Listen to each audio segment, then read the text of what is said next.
हे पहा एक मैत्रिणीनं आपली भगवान शंकराची पूजा झालेली बेलाच्या झाडाखाली.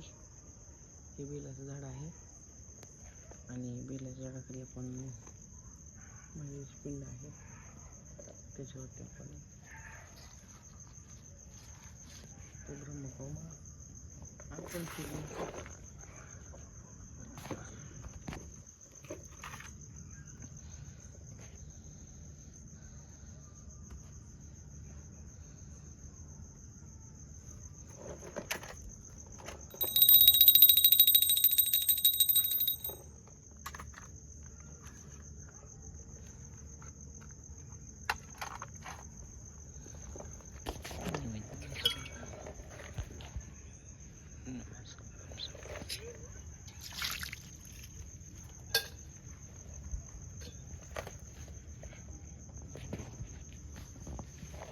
चला तर आपण आता हे राहिलेली सगळे फुले मध्ये काही देवी देवतांना अर्पण करू.